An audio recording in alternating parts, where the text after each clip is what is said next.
Today we will hear talk on step 10. Please give a warm welcome to Richard P. from Roslyn Heights, New York. Yeah, hi everyone. I'm Richard. I'm an alcoholic, and it is so good to be here. I was I came here, I don't know, maybe about a month ago to support one of my brothers that was speaking here. Um, and then lo and behold, I got a call, not a call, I got a text from somebody.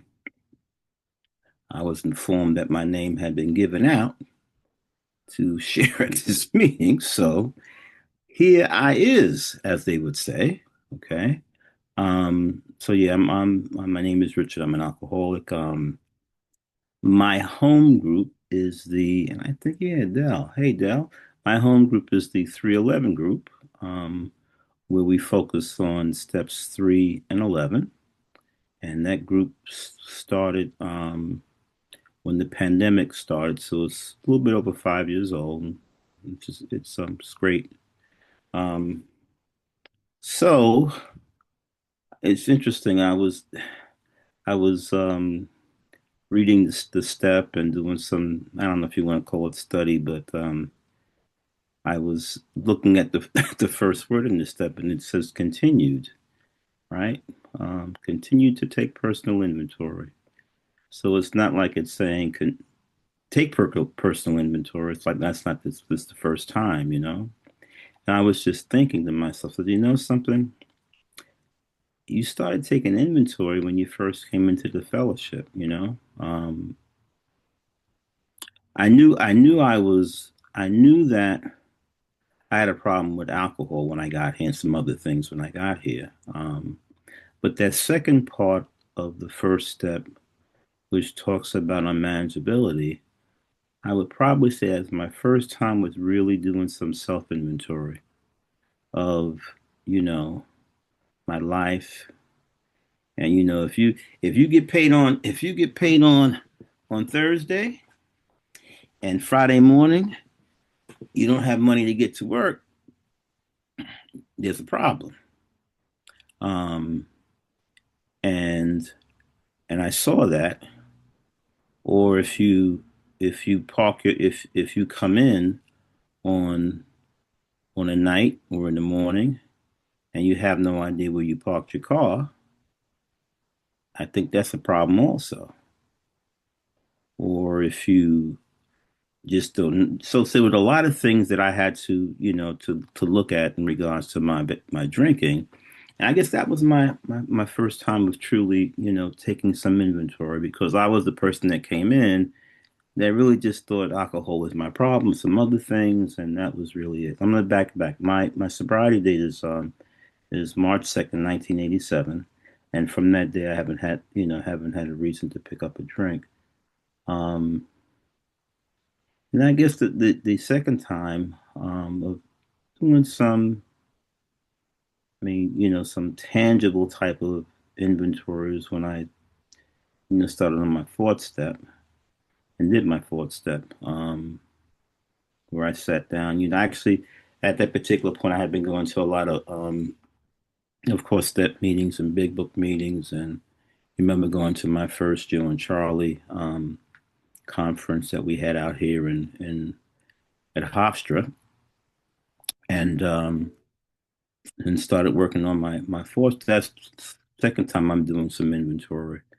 I mean, and that's tangible, as it talks about in literature. It's a tangible results or a tangible way to show that we're doing some work in regards to inventory. And I found out a whole lot of things about Rich. That's the thing about inventory. We find out a lot of good things about ourselves, a lot of bad things about ourselves, but it also gives us, it's not to beat ourselves up, it's to truly see what we're working with. To be honest, to see what we're working, who we are, how can we change. Um, that was the second kind of tangible thing. And then when we get to step 8, I had a list from my fourth step of people that I had harmed. Um, And then I delved even deeper. Again, some more inventory. Um, Looking at relationships. Um, I believe that the majority of our issues result from us not being able to get along with people. That's just my opinion.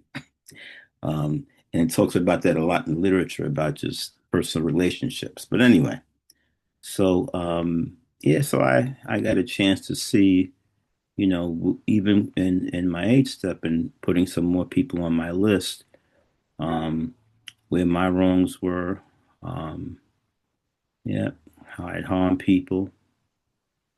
Um, and it's funny, even people that at that particular point who may not have been, I'll say directly harmed, but you find out that certain family members were you put them through the ringer, or people that close friends, whatever it may be, that that were impacted by your alcoholism, your drinking, your behavior. So then, um, we get to step 10, and of course, the promises they started to appear in my life. And but again, again, relationships. And my favorite steps. I would, if you had asked, what are your favorite steps? I'd probably say steps 3 and 11. But now for me, step 10 has now become truly, truly, truly my favorite, one of my favorite steps yet, because it talks about doing something that a lot of people really aren't, you know, used to doing, and that's honest self appraisal. Um, it talks about the different types. One of the things that I did early in sobriety, I went to retreat. I belonged to a Matt Talbot retreat group, and we would go away, and that was one of the ways for me to go away. A lot of times, my sponsor would be with me, and we'd be able to kind of sit, talk one on one with him, or sometimes even with the retreat master, um, to really see what's going on with me, and what's what's making up me. Um, you know, One of the things also, the literature talks about is the different types of inventories, like the spot check. Um, and I know for myself, there are times when if you feel out of sorts, so to speak. And I'll give you an example. A lot of times, almost every day, I am when I'm in the morning, when I'm in prayer and meditation. There's a part of step 11 that talks about self-reflection, prayer, and meditation. Those things be intertwined together, and that's true. So when I'm normally praying or in meditation, I'm taking inventory. And a lot of times, that's when I'm like, okay, wow, I'm seeing things about myself. I remember one morning it hit me. I said, wow, you know something? You still like a lot of attention. Hmm. You still, there's a little part of you that still likes to be in the limelight. I think I should have with my sponsor. I said, yeah. Hmm. And it was good. And also those times, there may be times where I know I need to make an amends to somebody. Um, but one of the things that is talked about also, which I love in the literature, in the 12 and 12, it talks about, the fact that, like us, people are sometimes wrong, but they also are going through the pains of growing up. And when I was able to really um, hmm, absorb that, into my thinking, that for me was, as we would say, is a game changer because as opposed to, you know, getting upset with a person or reacting a certain way, I start to have empathy. I start to say, you know something? Yeah. And especially if you know a person. See, the more that we see, I think the more that we know people, know about people, um, we can truly get to that point where we can start to have empathy for them. So that's a big key for me. Um, just realizing that everybody's under construction. So if you can get into that your thought process that yeah, we're all under construction, right? Then I think it'll change how we react when things happen with us. Um, I was reading today in the stuff, which when I read this, I say, yep, this is my one of my biggest issues, which says here, um, it says here on page. Okay, page 91, in the middle of the page, it says, our first objective will be the development of what? Self-restraint. Didn't say our second objective, didn't say our third objective. It said our first objective is to what? Is to develop self-restraint. And then the next sentence says this carries a top priority rating. Uh, so that means that restraint of tongue and pen, restraint of tongue and pen. Um, hmm.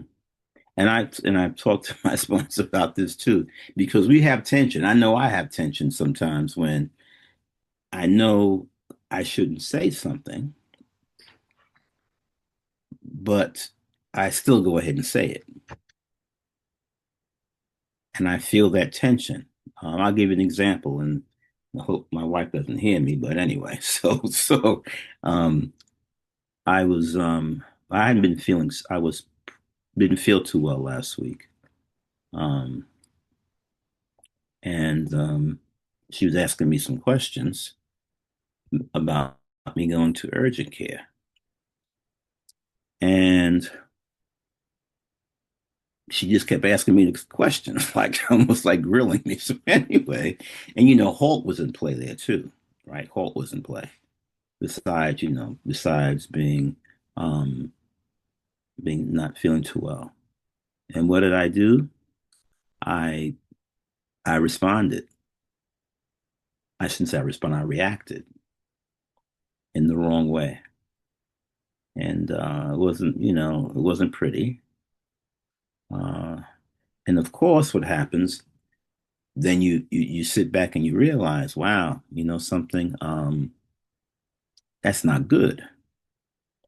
And after doing a little inventory, I realized I had to make an amends to her. Um, so so yeah, that even in typing a text message, even in typing an email, right? I have to just sometimes maybe even sit back and say, okay, because how am I typing it? How are they going to receive it? So it's a lot that comes into play with restraint of tongue and pen, right? Because it says here, when we speak or act hastily or rashly, the ability to be fair-minded and tolerant evaporates on the spot. One unkind tirade or one's willful snap judgment can ruin our relationship with another person for a whole day or maybe a whole year. And it says here, nothing pays off like restraint of tongue and pen. We must avoid quick-tempered criticism and furious power-driven argument. It also talks about the sulking or silent scorn. which is so true. Um, and I'll read again what we were talking about just a little bit earlier.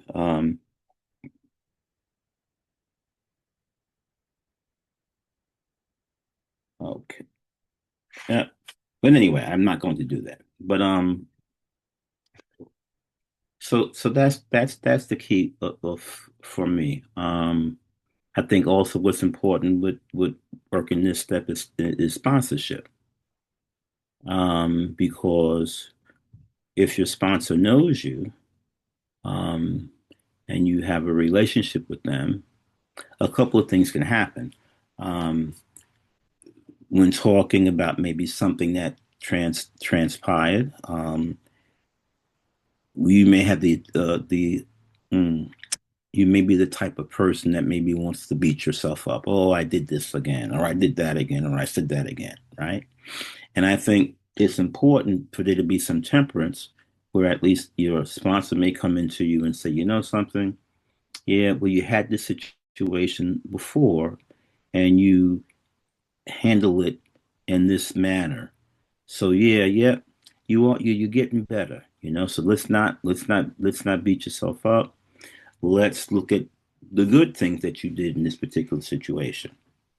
You know, so I think sponsorship is very, very important when it comes to because we can think one thing, and I think we maybe have a tendency to think to think to think the worst of ourselves.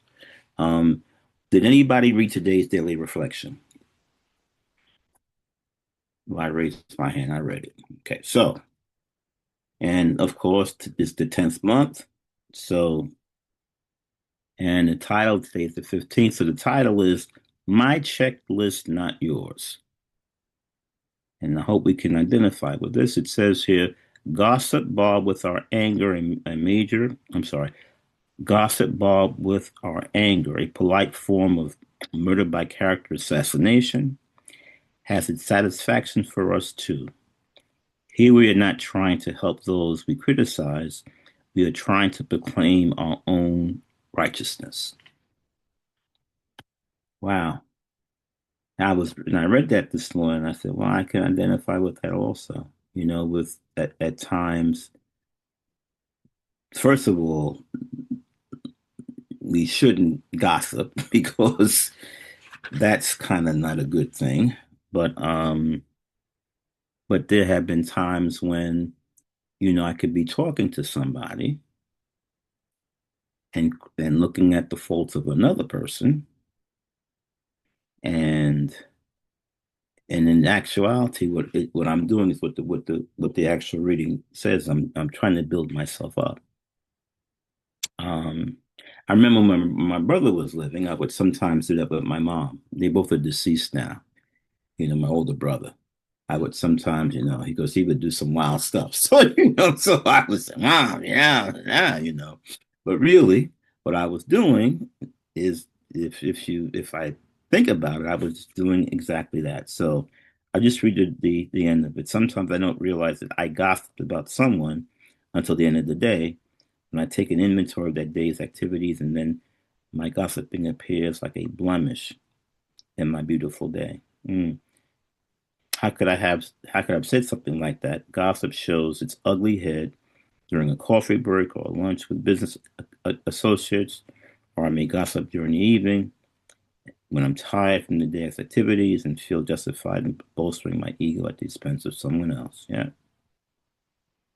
I'm not okay. Yep, you guys can read the end. So that's important also.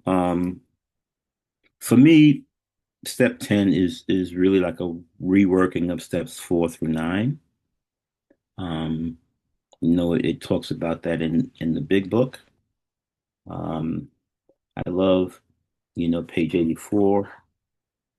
After the promises, it talks about how it brings us to step 10, which which suggests we continue to take personal inventory and write and set right any new mistakes as we go along. And it says that we vigorously commence this way of living as we clean up the past. Yeah. So vigorously, yeah. That doesn't mean, I guess, half stepping, right? It means vigorously, right? Um, and then it talks about we have entered the world of the spirit, which is so true. To be able to look at ourselves, both good, bad, um, not be too high, not be too low.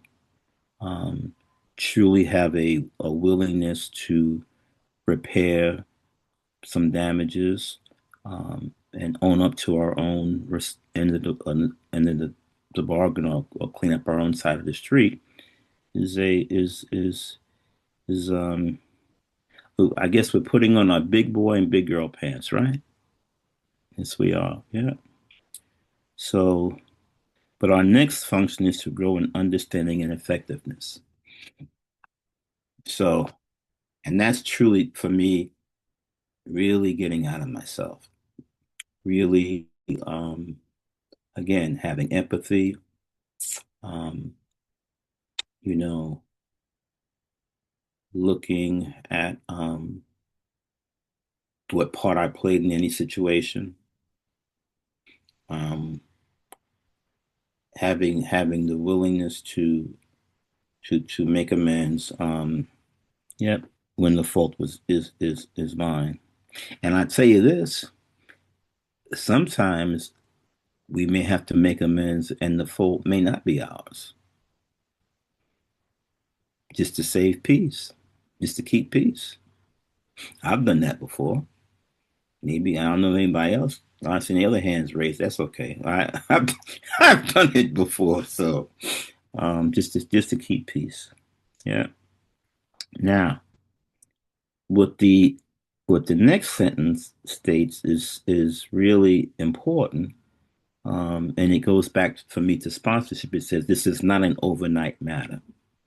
So with sponsorship, you'll be, hey, you're doing better. Hey, this is going to take some time. Um, and it's not. It's just it's a constant, I think, a constant thing that we do daily, and then we get better as we go along. And it says it should continue for a lifetime, which is so true. Yeah, so true. Mm. So we have to continue to watch out for what? For selfishness, dishonesty, resentment, and also fear.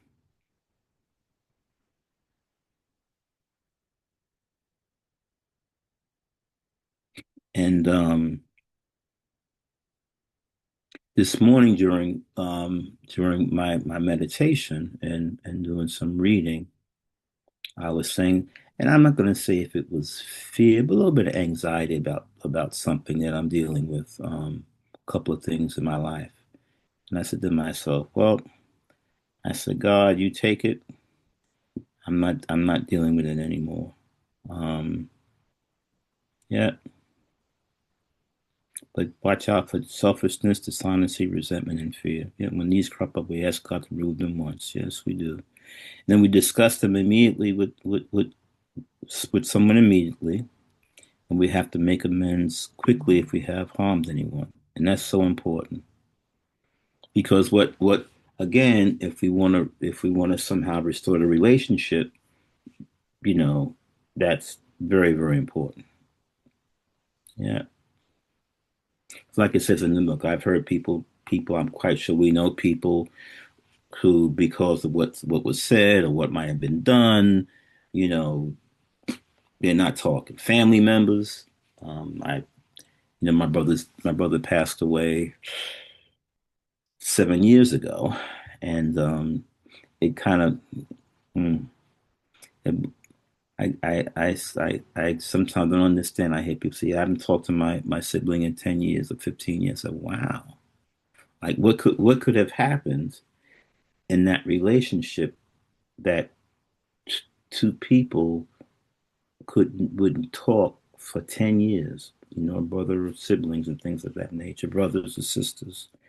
So, and that's real, that is so real. Um, so we discussed them. Then we resolutely turn our thoughts to someone we could help. And for me, that could be somebody inside the fellowship or outside of the fellowship, right? And this is the key. Love and tolerance of others is our code, right? Yeah.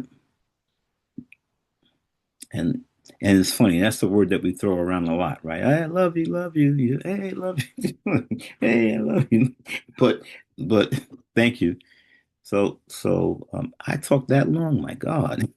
Hey, so huh, whew. Anyway, so I don't think I could do this. But anyway, I'm surprising myself. So, but it's a word that we throw around. And we have to have tolerance for each other because you know why? Because I want you to tolerate me. I do. I want you to tolerate me. So I should be able to tolerate you. Um, I want you to listen to me, right? When I'm speaking. So when you're talking, I should listen to you. A smart person that I know, he said to me that so we get the right to talk when we listen. So when I listen to someone, then after listening intently, then I get the right to actually to talk after I've listened. So now I have to practice that more so in my household with my with my with my wife, but it's another story. But anyway, but that's the deal, right? But I like the and coming up, I didn't hear the term 10th step promises, but this is where I'm going to end off at is these things, right? So now it's interesting. We have ceased fighting anything or anyone, right? And it says here, even alcohol. And it's funny how he has anything in in anyone prior to the true issue, which is alcohol, right? That's very interesting. So we have ceased fighting anyone or anyone, anything or anyone. Yeah. And we'll have for by this time we'll have sanity will return. We'll be seldom interested in liquor. And I like on the next page it says we will see that our new attitude toward liquor. I'm sorry, let me back. We react sanely and normally, and we will find that this has happened automatically. Hmm. And that's the miracle of it. That that remember the first time I read this, that was like, wow, yeah, that's exactly what happened with me. Yeah. It just comes. Yeah. We're not fighting it, neither are we avoiding temptation. We feel as though we have been placed in a position of neutrality, safe and protected. And we have not even sworn off as if the problem has been removed. Yeah. So we're not neither cocky nor we're afraid. Yeah. And last sentence is this is how we react as long as we keep in fit spiritual condition. Yeah. So I just say inventory, is key to my sobriety and my relationships with people. Very, very key. Um, Having empathy, admitting when I'm wrong, and that's ego deflating for me, right? For anybody who thought that when they came into the fellowship, oh, one thing the problem is I just drink too much. No, that's not that's not just your only problem. So it's ego deflating. Um, it's character building, right? But it's also, um, you know, looking at people and just realizing that we're all kind of, like I said before, under construction. And as the 12 and 12 says, but the first priority is what? Restraint of tongue and pen. So thank you guys so much for having me. And I hope I said something that someone can, take something away from. And again, I'm Richard and I'm an alcoholic.